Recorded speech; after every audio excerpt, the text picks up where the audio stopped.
So let's do this. What are we? Right. WandaVision. WandaVision. WandaVision. WandaVision. Already off the okay. Already off the reservation. All right. Okay, now ladies. Okay, now Leo. Oh no, he's camera shy. He is. We're. Are we recording? Yeah, we should be good. Yeah, I hit record. Are you sure? 100%. Okay, because I'm gonna trust you. Okay. I'm not getting up to check it. I'm gonna trust and you you better too. and you better not get up to check it. I'm not going to. You better just trust that you did. Big trust. Woo Woo woo. Come see me. Yeah. I'm about that. About that. If anyone got a problem with the fact that I WandaVision. hated the WandaVision finale. I wasn't a huge fan of it either. Here's the thing. I didn't hate it. I don't need this. I didn't love it. I don't need that. Okay. I don't need the details. Here's what I guess hate is a strong word. It is. I thought about that sometimes. Sometimes I like not just that hate Sometimes is a strong word. Oh. What do you want? Leo, that's not gonna work. Okay. I'm sorry. I need you to just stop. Okay. Thank you. Shut up. Shut the hell up. Shut up. You can have a warm glass of shut the hell up. Go to sleep. Dude, I've quoted that so many times in my life. Same. I think I've said those words more than any other. Ever since I watched that movie for the first time, which I was probably like 8 or 9 when I watched that for the first time, when I watched Happy Gilmore. Never gets old. It doesn't. Never. Okay. Are we good? Yeah. Are we going to get back to... Yeah, let's get back to it. Tell me what you didn't... I think that having Agnes as the villain absolutely ruined the last few episodes of this show. I hated that. Agnes was first of all, a horrible villain. Absolutely awful. Her motivations were shit. Yeah. They weren't great. The like dynamic between Wanda as the hero and her as the villain was shit. Mm-hmm. And then their like final, I guess, battle, if you can even call it that. Yeah. It was shit. It wasn't great. But here's the thing. In order to get Wanda to realize that she is the Scarlet Witch, how else do you present that idea other than through another witch? Well, because they have to do it through some form of antagonist. I agree with you because I don't think that they can. Like, I think that's the only way to get to the Scarlet Witch conclusion. Mm-hmm. But I just think it was she was such a weak villain. There was really not much compelling about Agnes as the main villain of the show. Yeah, and we only got 10 minutes of a backstory for her in episode 8. Right. Which I think we kind of covered a little bit. Yeah, and again, it felt like she was just kind of thrown in there. Not that it was like a cop out, but it was just like that was such an easy solution for them, and they took it. Right, and we talked about this kind of in our last recap too, how her motivation is to figure out why Wanda can do what she does, and then something else. And then what? And then what? Right. That's all we know.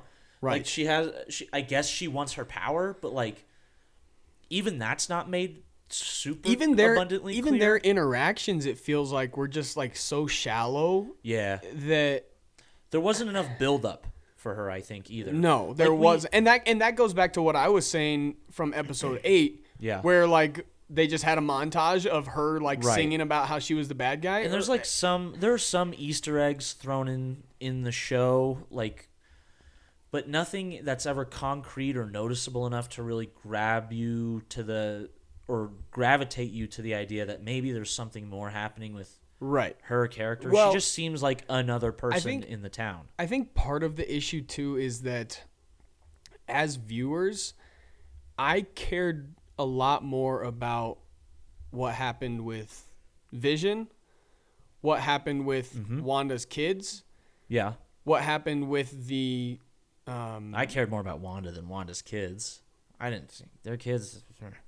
No. But in comparison to Agnes versus Wanda. Oh, right. I of course cared more about Wanda. I'm saying the storylines just like from the finale. Right. There was so much more that I cared about outside of who was going to win Agnes versus Wanda. Right. The stakes were not high at all because the only option was for Wanda to have to make sacrifices, regardless of whether or not she won her, quote unquote battle with Agnes.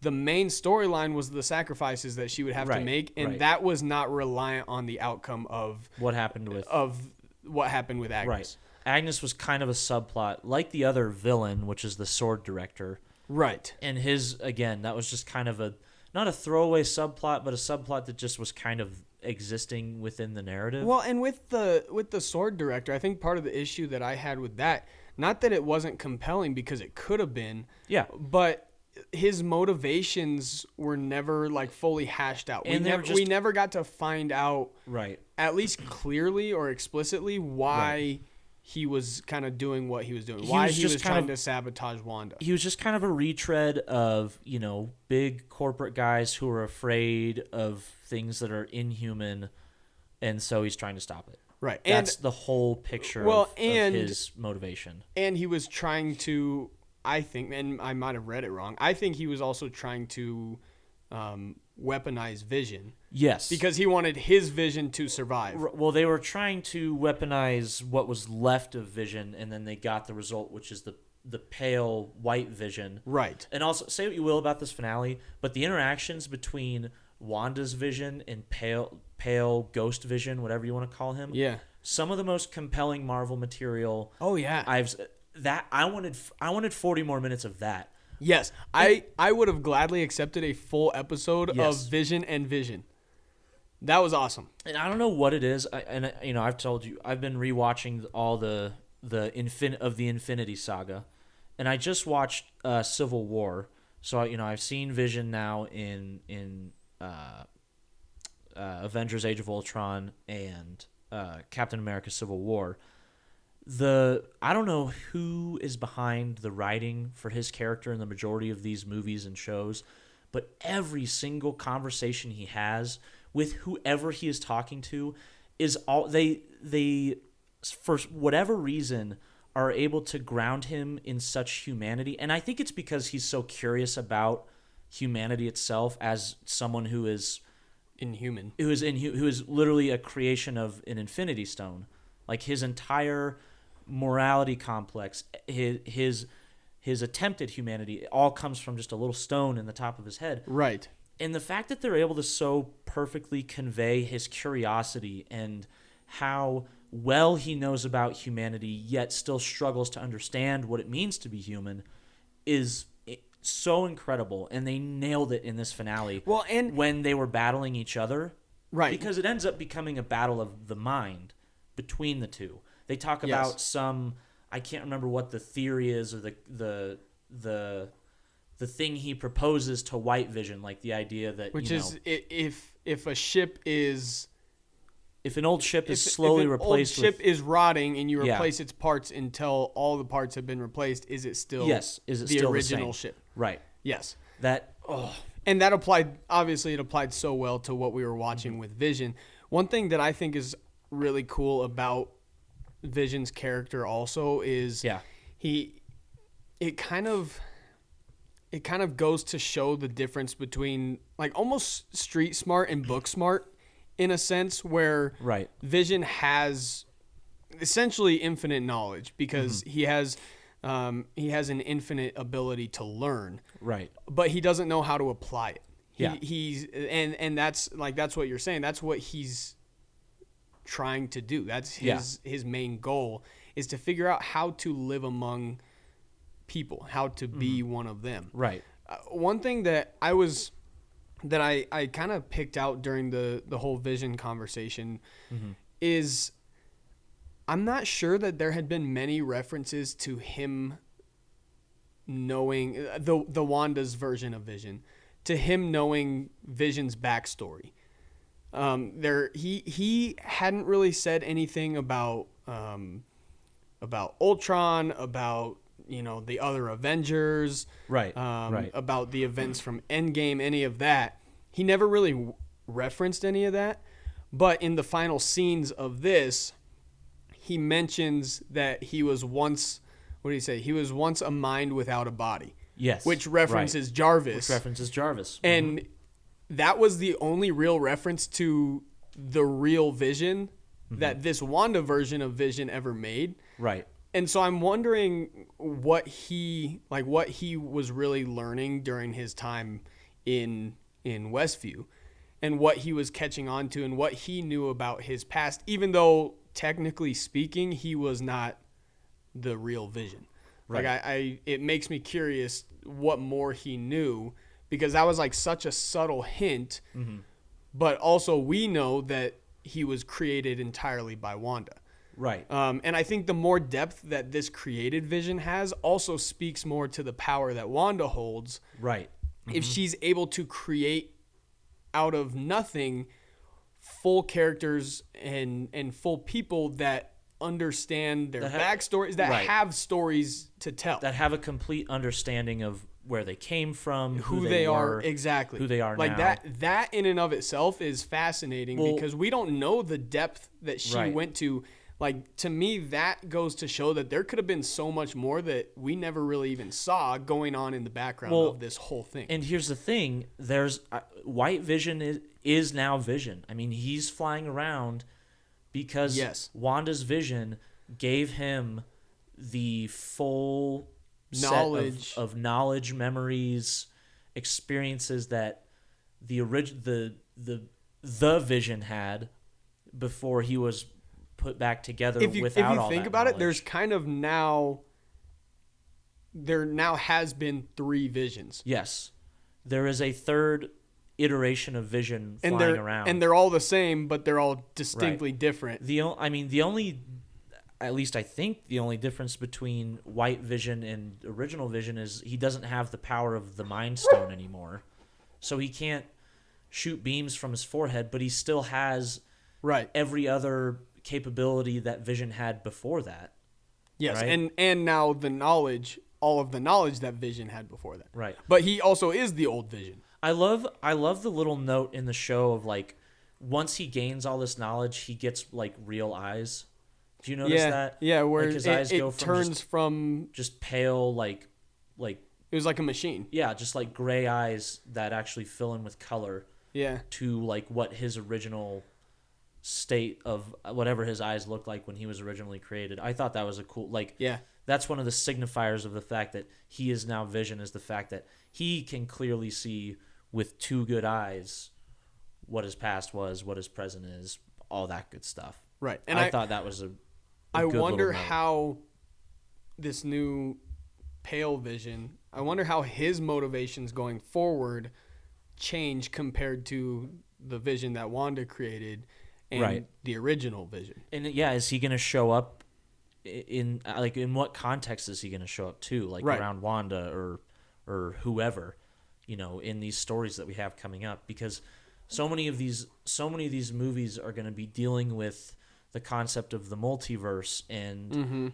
other realities, and Vision's place in those other realities. He could still be alive in some of those. Well, and who knows if this new Vision has, if he has a knowledge of the experiences that Westview Vision had. Right. Like how much of that was, like, to what extent was given to him. Right. Also, does Vision has to know about the multiverse theory, right? Like the idea that he exists in other realities and other versions of. I think maybe now he does, because he's seen it firsthand. That, well, he's had interactions with himself or other iterations of himself. Yeah. But he also knows that he was a creation of Wanda, and that he can then, I suppose he could be created elsewhere or by someone else.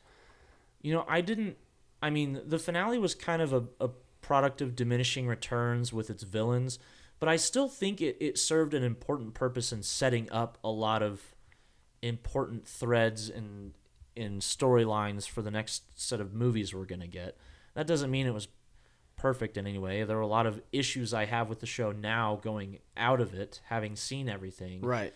But I still think it did a lot of important things, and it did a lot of things I don't know that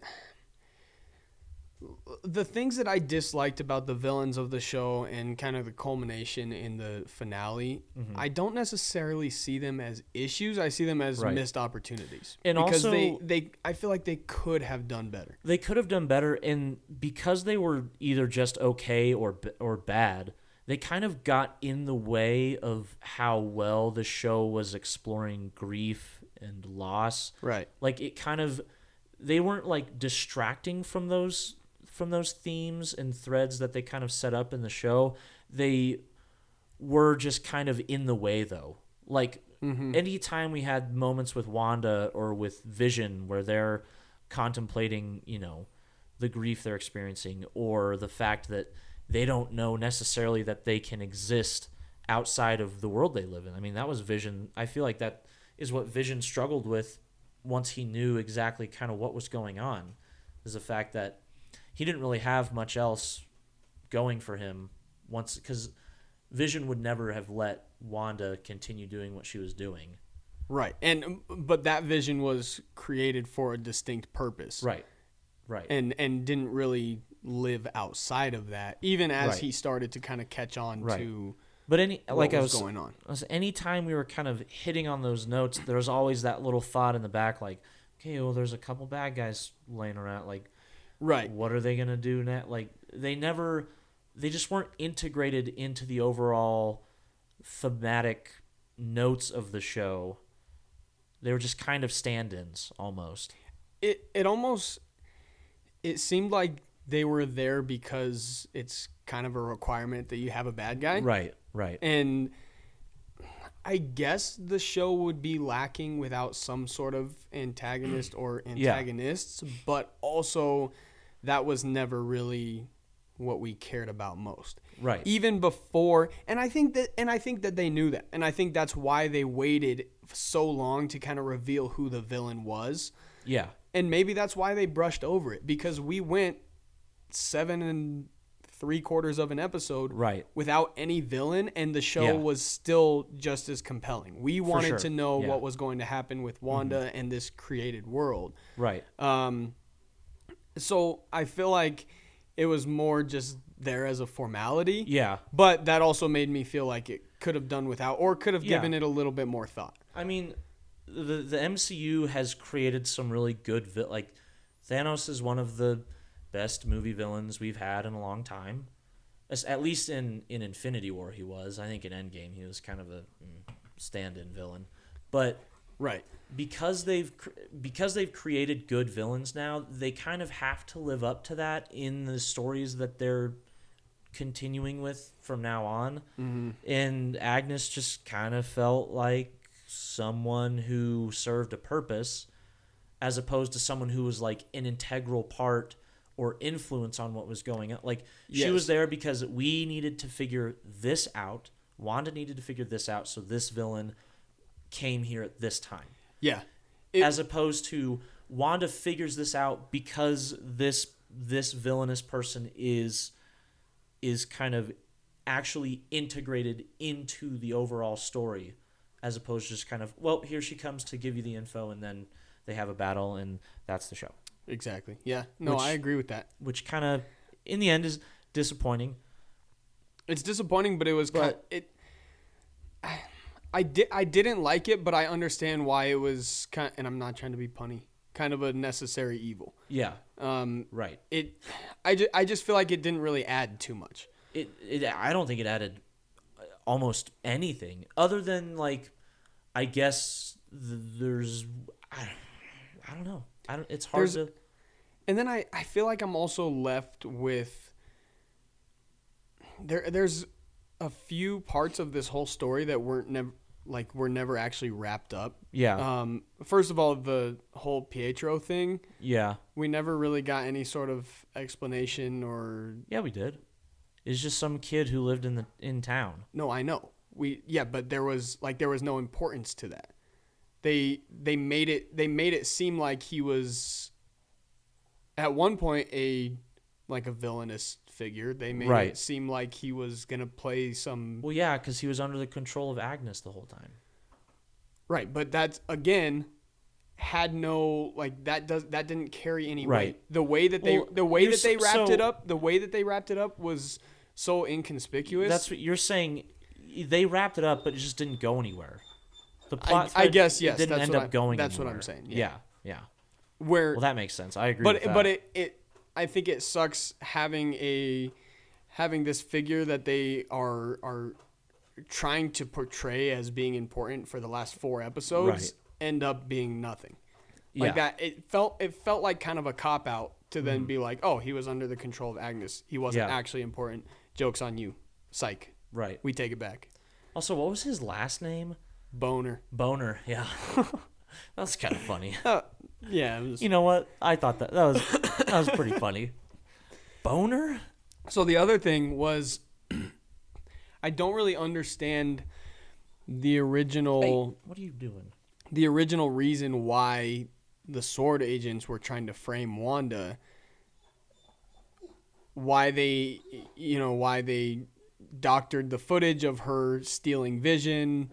Why? Well, I think they did that after the fact that she created this. She created, the alternate West view, right? And so I think Sword went, okay, we can kill 2 birds with 1 stone by doctoring this footage, saying that Wanda took him. And it would give them a reason to bring Vision back? Bring Vision back. As their weapon, Get rid of her, bring Vision back. Yeah. Yeah. And I don't know. I think the whole goal of that was, just to get Wanda off the table. Mm-hmm. Because she was a variable that they couldn't control.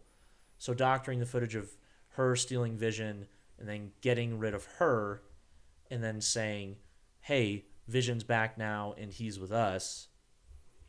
Whether he's pale or not, I mean, I guess no one's going to notice in black and white footage whether or not the Vision that she stole was pale or in color. But right.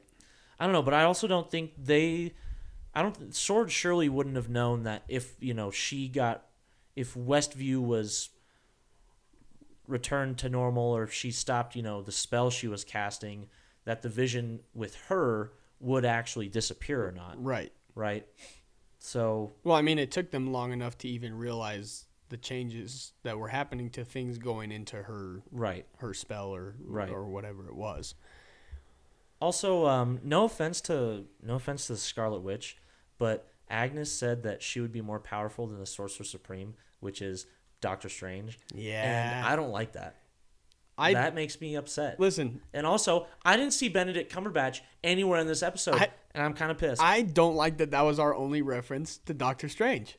But it's exciting because we know that Wanda will be back. We know that she has direct ties to Doctor Strange now.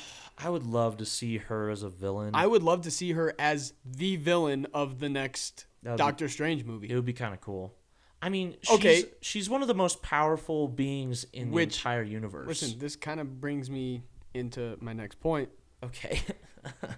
The second post-credit scene goes a long way in setting her up as a potential villain. Like reading through the book of she's basically using a spell to learn more and to become a stronger witch, supposedly. Right. She is, kind of living her life in this cabin in the woods somewhere, like very solitary, just kind of literally all day doing nothing but reading this book of dark magic. Yeah.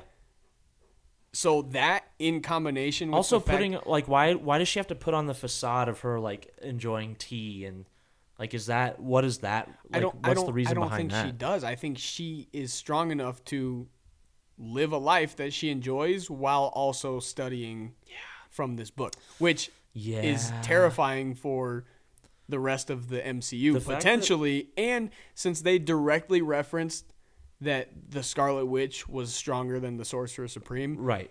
I would absolutely love to see her as the villain for that movie. That would be pretty sick. It'd be awesome. It would be so cool. With that being said, I hate the idea of I hate the idea, and I've said this to you before, of these Marvel TV shows being necessary to understand the upcoming films. Right. I don't want to see these TV series playing such an integral role in the MCU. Why? Because I understand that the audience for these TV shows is not going to be nearly that of the movies, and the more they put into these shows, the closer they get to the danger of losing their just kind of losing a part of their fan base that isn't willing to subscribe to Disney Plus, isn't willing to put in the time to actually follow all of these different storylines. Right. We have 2 in the first year of Disney Plus already. Right. Who knows how much more they have planned for future shows.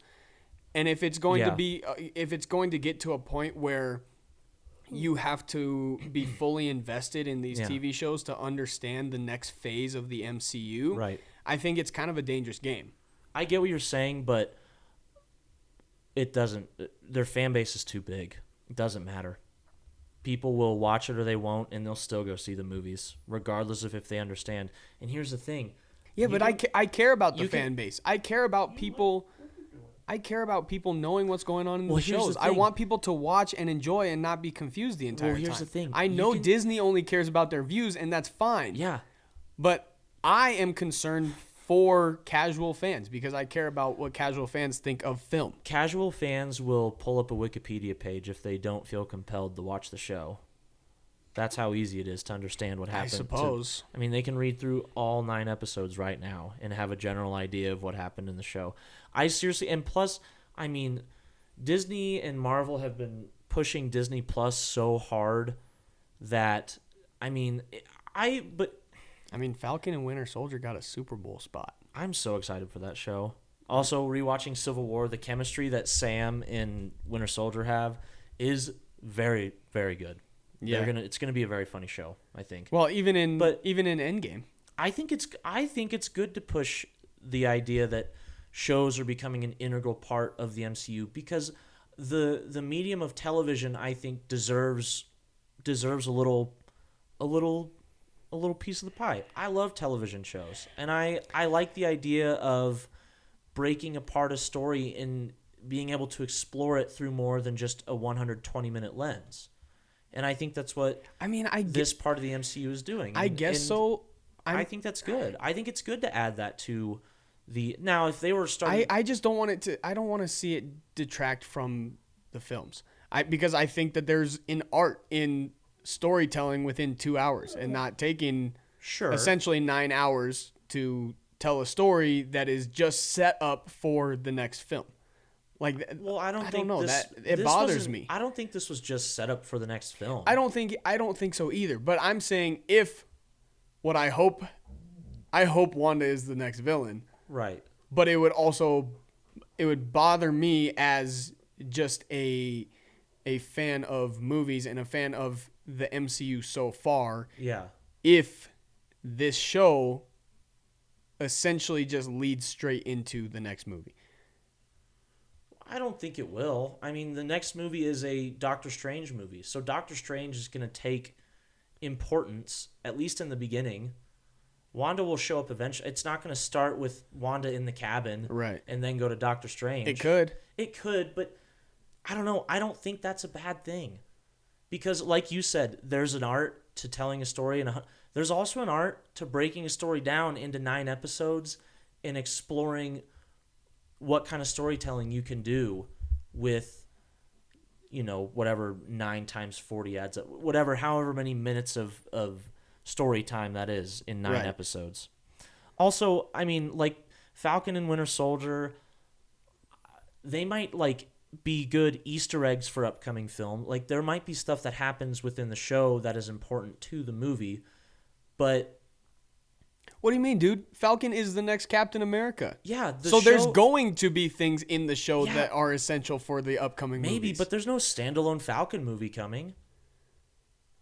Everything that's happening... Right, which means they're going to have to fit his story arc for upcoming films into this TV show. Not necessarily. How else would they do it? What do you mean? He's going to be an integral part of upcoming films. He could be, yeah. I mean, he could also retire at the end of the season. You never know. I feel like we could assume so, given that he now has the Captain America's shield. Right. So that doesn't mean he's going to be Captain America, though. We could assume that he's going to play an integral role in whatever storyline comes next, because I don't think they're I don't think they're willing to walk away from Captain America yet. Well, maybe someone else more willing takes them. Maybe he okay, struggles. So maybe it's Bucky like it is in the comics. Yeah. Either way, there's not an upcoming Bucky movie, is there? No, I don't think so. I don't think there's a Winter Soldier movie coming. I didn't hear about it, if there is. But regardless, my point is that even goes even more to my point that these shows are going to start becoming more and more important for the storytelling of the films. Yeah, it's good. It's not good. I think it is. It gives them way more space to examine things than a 2-hour movie. And that's not to say that there shouldn't... I think the 2-hour movies are very important, but it's kind of nice to see them branch off and give these characters a different angle, a different view. Sam and Bucky and Wanda and Vision were never... the Infinity Saga was Iron Man and Captain America and Thor. It was those three guys. And kind of the Guardians of the Galaxy, but even they were, weren't... is about those three guys right there. Everyone else was a side character. And the fact that you're taking side characters like Wanda and Vision and giving them 9 episodes to give them this insanely deep story about grief and loss, as opposed to just throwing it into a 2-hour movie, I think is a good way to do it. Yeah. No, I see what you're saying. Some stories don't need that. I think part of it is I would also just love to escape the world of sequels, and not that this series has a season 2 coming, but right. Yeah, it doesn't. It's a story that will presumably continue in some way. And I kind of wish that we could just see a movie in the MCU or a TV series in the MCU that does what it needs to do, and then it just wraps it up. The way that Star Wars did, like Rogue One. Yeah. Rogue One was awesome. Maybe my favorite of all of the new Star Wars movies. Right. And it wrapped up its entire storyline, start to finish, and that was kind of the importance of it. The main characters kind of all died. Yeah. It took a storyline, took characters that we were maybe somewhat familiar with, and it gave them their time, and then it just wrapped it up, and it was done. Right. And I like that version of storytelling in a world where all we have is sequels and that's the thing, and cinematic universes. And I don't think that's gonna happen with the MCU, man. Yeah. Everything is gonna play a role. Every show is gonna have some sort of impact on one of the next movies, or even if it's tiny, even if it's like just a little Easter egg in a movie. Everything is going to play into that's just what the MCU is at this point. Right. I would love, if they were going to do that, I would love to see like a Howard the Duck movie that just has absolutely no relevance to the MCU. Like, it's an MCU movie, but at the end of there's no mid-credit scene. The movie just ends, and there's a Howard the Duck movie. Like, that's it. He's not going to show up in Avengers. They couldn't even get away with it with Deadpool. I would love to see that in the MCU, but I just don't. That's just not the game they're playing right now. The game they're playing is you have to watch everything because everything will be important. We said so. But here's the thing. And they're extremely good at it. But here's the thing. They've taken such irrelevant characters from the comics, like the Guardians of the Galaxy. Yeah. People went, who? Yeah. That movie made $300 million at the box office. And those characters in America. And now those characters were essential in the Avengers movies. And they're probably next to, I don't know, they're like the most beloved characters in the MCU now. Oh yeah. People, and I do. They're one of the Guardians movies are 2 of my favorite movies in the MCU. Yeah. They're up there with Spider-Man, with Iron Man, with Thor, with Captain America. Like, just a weird random ragtag group is now an integral part of the MCU because Marvel was like, yeah, we can make something out of this. Yeah, dude. And what's awesome about that is they are continuing to do that with the next phase of movies. Right. They're going to continue because now all they really have, the way that they wrapped up Endgame and the Avengers that we all know and love, right. all they have left is characters that nobody knows anything about, and that is so exciting. Except we're gonna see Doctor Strange, we're gonna see Thor, we're gonna see the Guardians, right? But the only person with like a major we'll probably plot see thread, Thor and the Guardians together, right? The only person with like a major plot thread in the original Infinity Saga is Thor. Yes. Everyone, like Guardians had 2 movies, but they really weren't. Like Thor was always kind of like every decision Thor made always kind of came back in the overarching Avengers, storylines. But he's the only one. I mean, Iron Man's gone, Captain America's gone. Those were the 2 guys with Thor who had 3 movies, 3 major storylines. He's the only one left. But now he's off gallivanting. He could realistically be like a secondary character to the Guardians. From what I've read, it seems like Thor: Love and Thunder and Guardians 3 are basically going to be like in tandem with it, because like Chris Hemsworth, the Guardians are going to be in Thor. Yeah, Thor's going to be in. Thor's going to be in. Yeah. Like they're going to, and you know what? I love that because I think with the direction they're trying to take Thor, I think he fits with those characters really well. Probably better than he fits with the Else. Avengers. Yeah. Oh yeah. So I'm excited to see him have a story where he's not like struggling to figure out if he should be the king of Asgard or some shit like that. Which is really what the first 2 Thor movies were. Yeah. The third Thor movie was, and I know you don't like it, but it was really about him kind of realizing that he can lead people without being the king of Asgard, and he can do all these things without what he thought he needed to do these. So I'm excited to see that continued thread with him because the first 2 Thor movies were really not that great. Yeah. What I think is cool too, kind of along the same vein, is not only are they going to continue to make these sort of secondary Marvel characters into superstars. Yeah. They're going to do it.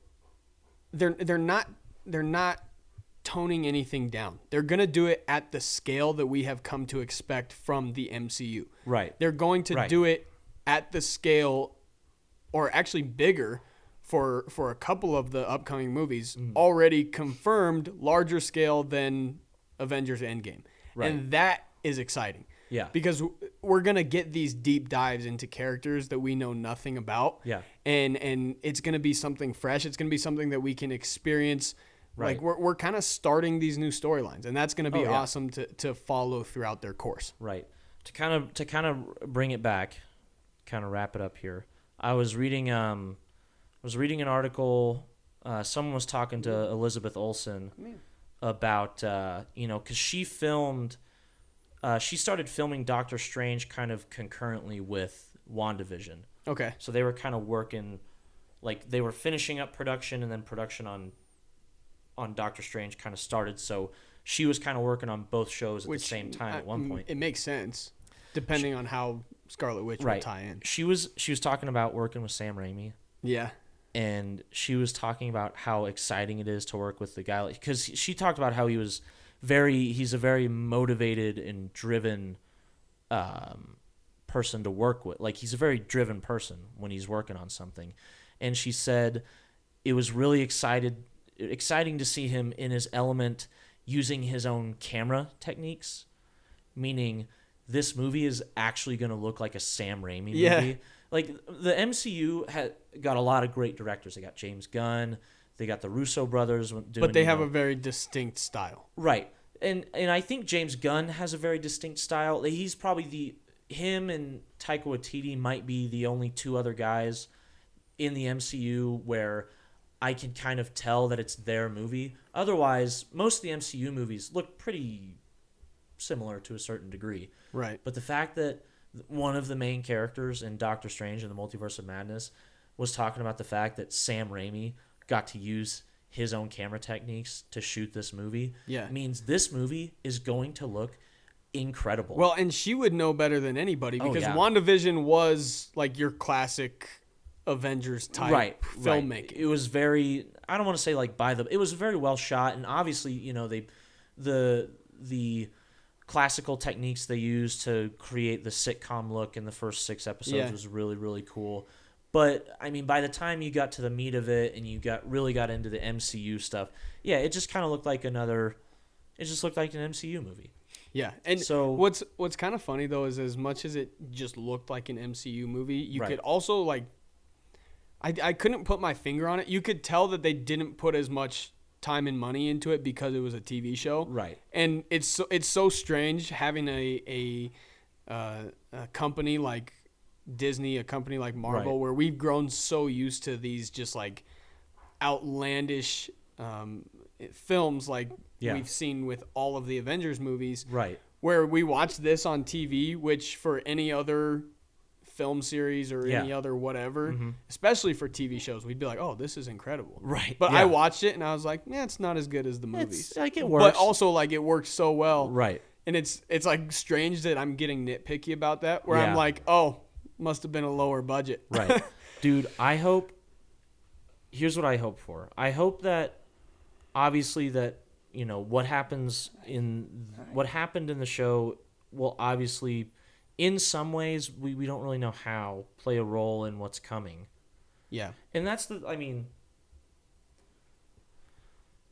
it's something that, I understand where you're coming from. It could get dangerous with, you know, losing loyal fans, but I really do think Marvel knows what they're doing, and they've established so well already that what they're about is everything has a role. And if you miss one thing, well, you're going to be a little behind. And you're going to have to catch up eventually. It might just be that I don't necessarily like the change, and this is like a new avenue that we haven't seen. But at the same time, they have, other than the third Thor movie, they've never given me a reason not to trust them. So I still can't. We're going to watch that one together one of these days. So I am. The show in the end was a bit of a letdown. There were still a lot of things I liked, and that I'll take out of it. But it gets me excited for what's coming more than anything, I guess. That's I'm sure what part of what they wanted to achieve was to get you excited for Multiverse of Madness, and you know the fact that Wanda now officially knows what she is and is starting to become aware of what she's actually capable of. See, that's what's exciting for me is Wanda going forward. I want to get a Sam Raimi Evil Dead scene of Wanda just murdering people. Dude, you know, I just think that would be. You're not going to see that in a Marvel movie. If they're letting Sam Raimi do what he wants, they're letting Sam Raimi do what he wants within the confines of a PG-13 movie. That's true.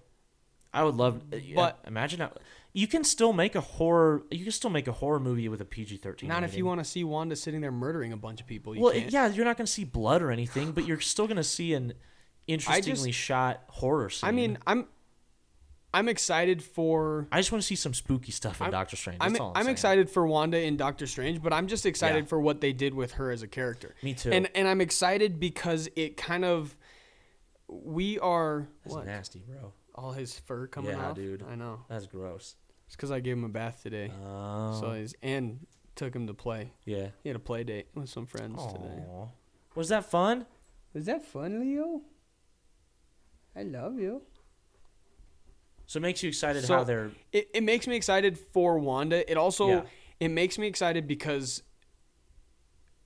we're finally seeing like what her full potential is. Right. And it's fascinating because there's so much depth to her. Right. And we don't even really know what she's capable of. Well, there's also so much potential for evil with her character. Which is awesome. Which I love. I do too. I love having someone who wants to be good yet is so capable of doing bad.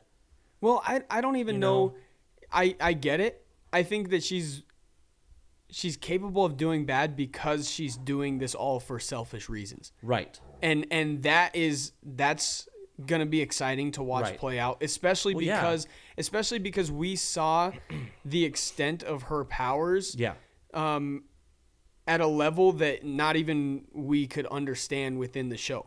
We don't understand how she created a Vision from nothing. Yeah. That had an entire backstory, that had an understanding of the previous Vision. Well, we don't understand how she controlled thousands of people at a time. Yeah. All with their own unique backstories. Well, and also she doesn't know how. Right. I mean, for the most part, she doesn't really know how either. And I think that's a lot of what I think that final scene is setting up, the fact that she's really learning how, she's learning how she did it by doing it to herself. Like, she's showing us a version of herself that's just sipping tea in a lakeside cabin. But in the background, she's actually figuring out how the hell she did that to thousands of people in a town. Right. Well, and we also, we saw this town of all of these people, and specifically Vision, because he's the one we spent the most time with, obviously. But we saw all these people that seemed as if they had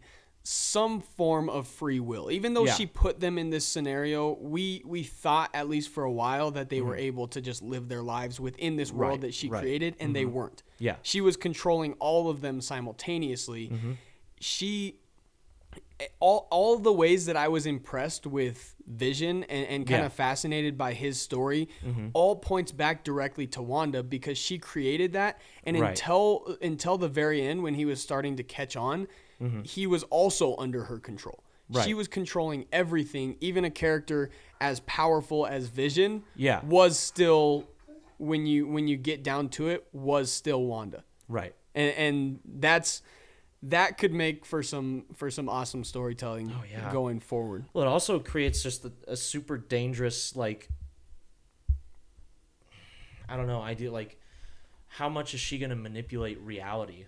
And whose reality is she going to manipulate in the future? That's because now we have this. Now we know that when Wanda is involved, we can't really trust anything that's going on. Right. Yeah. It sets a very. Oh, hey. I'm not doing anything. Go. He's over there. Leo, come here, buddy. It sets a precedent, and the precedent is, if Wanda's here, don't count on nothing being the way you think it might be. Yes. I don't know, but if Doctor Strange is there too, you can't do it. You can't. That's the same deal. Like, Doctor Strange can manipulate the shit out of time. Yeah. And Wanda also mentioned that Vision was created by the piece of the Infinity Stone that was lives in her. That lived in her, or something like that. Right. We really don't know how powerful she is, and who knows when / if we will get to find out. Oh, I bet we will. Dude. Like I said, this show got me excited especially for Doctor Strange, but because that's where we know that Wanda's going to be involved. Right. We know this ties directly. It kind of gets me hyped for Phase 4. Like, they're willing to, they're going for some wacky, weird shit, and WandaVision showed that. In the end, overall, I think I would probably, my grade wouldn't be as high as I would have hoped it would have been, especially with how excited it's made me. But I think the show did exactly that. Like, it got me excited for what's to come, and I think that's enough for me. Yeah. I mean, I'd look back positively on the show. I don't know that I'd watch it again necessarily. I don't think they didn't really give a need to. Yeah. They gave a lot, even though it opens up a lot of questions, there's still a sense of finality to kind of what they wanted to explore within this show. Like, there's no reason to go. I don't think there's much that I missed or reason to go back. And I don't think that. Yeah, I don't think they created it to be like this thing that people watch. It wasn't made for you to take a deep dive into. Right. Yeah. Well, all right, did it. How long was that? 50 minutes. Nice. Yeah. That's deep, bro. That was deep. It kind of turned into just another Marvel. A little bit of a Marvel look ahead to what's coming next. What would you, if you were gonna grade the show? What would you give? What would you give for the show? I know we don't. I mean, I think I'd probably grade it just solid B. Solid B. Yeah, I was thinking a B-. My excitement of it the last 2 to 3 episodes was not nearly what it was for the first 5. Yeah. Like when this show first started, the first couple episodes like really reeled me in. Oh yeah. And they started to lose me at the end. Right. While they started to lose me with regards to the show, while also somehow raising my excitement level for That's what the next films. That's what was weird about it. That's cool. It's kind of deflating by the end, but also like I could not be more excited. Yeah. Which is just a weird feeling to have. I think you're right. I think a solid B- for me would be what I'd want to give it in the end. I think that's fair. It's still super positive. All right, man. We wrapping it? We did it, yeah. You want to do it? Please? I guess. Check us out on every platform. Everywhere. You could imagine. We're everywhere. Except for Twitter. We're not on Twitter. Yeah. Who is on Twitter? I don't like Twitter much. I'm not going to lie. I used to like Twitter. I had Twitter's an obsession with it, I think, really? in high school. Huh. And like freshman year of college. Yeah. I just deleted it one day. Quit cold turkey.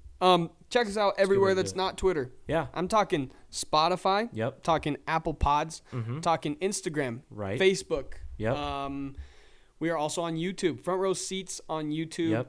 Yep. We are front_row media on Instagram. Front Row Podcast on all of the podcast platforms. Stitcher. Also SoundCloud. SoundCloud. It's where we host everything. If you can't find our... No, we shouldn't. Keep going. Are you recording again? Yeah, I'm recording again. Oh, that was strange. Weird. I don't know what just happened.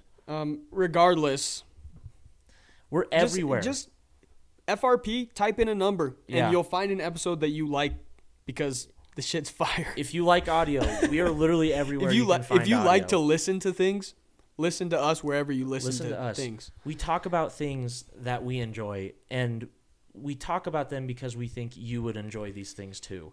That's why, and you will like it. That's why we do so much Marvel stuff, you know. And we'll continue because we love talking about it. I don't know. I'm excited We'll watch Falcon Winter Soldier. Who knows absolutely. if they'll get their own episode. I'm way less excited about that than I was for WandaVision. I'm so excited about it. But we'll see what's going on. We've also got speaking of superheroes, we got some. We're turning the tide here. We are. We're gonna flip this whole thing on its head. We're going to DC. We're going to DC for the next couple weeks. So we will probably by the end of next week, I'm guessing, or at least by the weekend, we will do a full watch along of the original Justice League. Yes. We're gonna give you guys kind of an insight to our Justice thoughts. League. Yeah. The Whedon.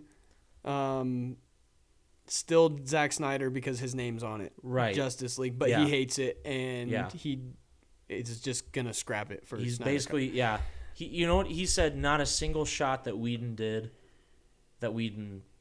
shot for this movie is in his movie. Shouldn't be. Which is very exciting because a decent amount of the Justice League that we have now is Joss Whedon's Justice League. Right. But before we get to Snyder Cut, we're gonna do a watch along of that. The original Justice League. You'll get to watch us as we watch. You can listen along, watch along. Doesn't matter. And watch along. Or you can just watch us watch the show because we'll put a compilation on YouTube of what you can do. Whatever our favorite cuts are. Yeah. You can check out the highlights on YouTube if you like the highlights. Then you can go to our podcasting platforms, watch the movie, and listen to us give our commentary for the entire movie.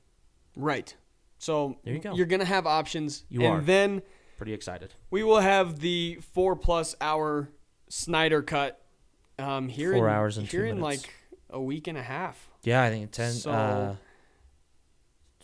like 11 days. Yeah, 12 days? So within the next 2 weeks we will have recorded a review of the Snyder Cut. The movie's 4 hours, so expect a lengthy discussion. Yeah.